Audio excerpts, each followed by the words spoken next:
This legendary gem is a must-have, and if you're free to play, then good news, because I'm talking about a 1-star gem. Now, I compared it to one of my 5 out of 5s, and honestly, I am shocked at the results, so let's take a look.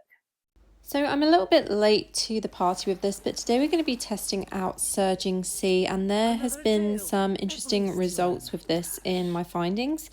So I'll be honest, I don't always hit the target dummy with this build.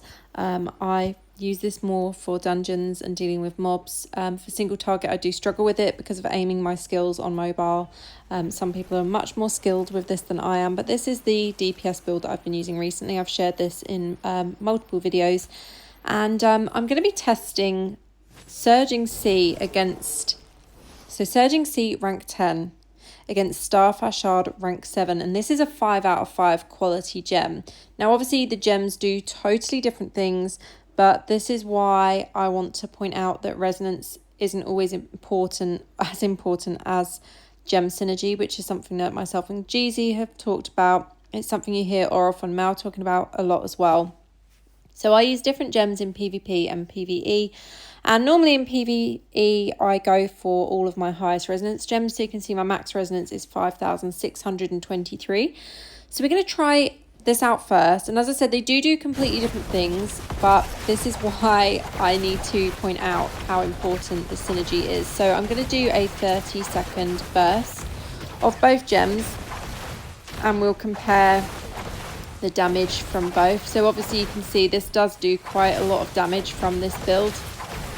It's not the highest damage build that I could use for wizard, but this is just a build that I use quite a lot recently. It works nicely in challenge rifts because it has the freeze from a few different places, which you can see in the video for it. So 30 seconds, we've got 208 million damage and 6.9 million damage per second.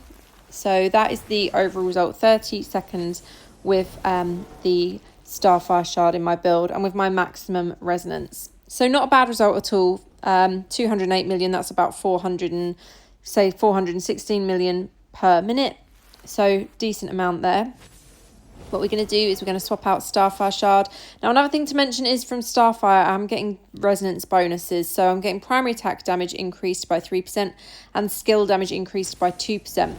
Now what Surging Sea does, we'll read the description for Starfire first so that you can see. So Starfire, when you deal damage, you have a 30% chance to rain meteorites in an area that knock back enemies, dealing 360% base damage, plus 2,026 in total. Cannot occur more often than once every 20 seconds.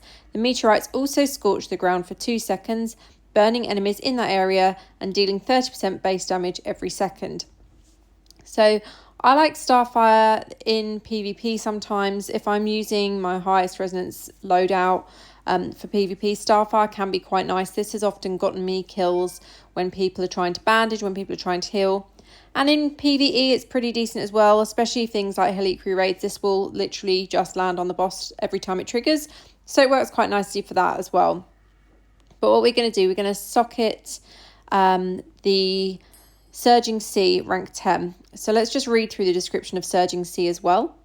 So for this gem, using a skill increases your skill damage by 2.4% for 3 seconds, stacking up to a maximum of 10 times. Skill cooldown is reduced by 2%. So if you are increasing that as it's stacking up to 10 times, that means it will increase your skills by 24% for 3 seconds. It's also reducing your skill cooldown, so it means that your skills are going to be quicker to use. So we'll try this build again with the Surging Sea and see what happens with this now. So I did find when I tested this earlier that it was keeping more damage, even though I've taken a huge dip in resonance. I forgot to show you the difference in resonance, but we'll check on that in a second. And obviously skill cooldown being reduced by 2% isn't a huge amount, but it's obviously enough that it makes a difference. And it is increasing your skill damage every time this gem triggers as well. So that's obviously going to give you more damage from that instance also. So we're coming up to the 30-second mark here. I paused it a little bit late. So in 30 seconds, we need to minus 7 million damage. So we've got 213 million damage. I'm minusing 7 million damage because obviously we're doing 7 million a minute, or per second, sorry. So this is giving a huge increase in the damage. Obviously, over a minute, this would be approximately 440 million. So much different to using, obviously, Starfire Shard. Now, looking at my resonance, I've actually taken a massive drop here. So I've dropped my resonance by 700. And I don't have any resonance gems inside of the Surging Sea. If I do, this will increase my primary attack damage and my skill damage. So that's something I'll look at doing later. I need Havoc Bearer at rank 10 and I need Entropic Well at rank 10 to be able to actually get those bonuses from this. And obviously if I'm getting this skill damage increase as well from this on the resonance gems, that's going to make a huge difference. So I just wanted to give you my thoughts on this as a gem. I would say Surging Sea, currently with wizard spam builds, is a really strong option. I would also like to test this in PvP. Currently Battleground is closed, so I cannot do that. But I would say that this gem is really worth using if you're free to play or if you are pay to win. Surging Sea is a good gem to have in your build. I'm going to be testing this out in my Helicry raids. I want to see if I can actually deal more damage in my Helicry raids later in the week, or next week, should I say. So I'm definitely going to test this out, but I just wanted to share my findings with you. I think this is a really strong gem, especially for 1 star. The fact that it's letting me do more damage with this 1 star gem at rank 10 than a 5 out of 5 gem is just insane to me. So yeah, this is why gem synergies are important, and I just wanted to kind of show you that in this video. So I hope you found this helpful. Let me know if you've used this gem or not. As I said, if you're using a skill-based build, if you're using a build that is kind of not using primary attack at all, then Surging Sea is definitely one to go for, and I really do recommend this one. Hope you found this video helpful. Let me know your thoughts in the comments below, and I'll see you in the next one. Have a great day.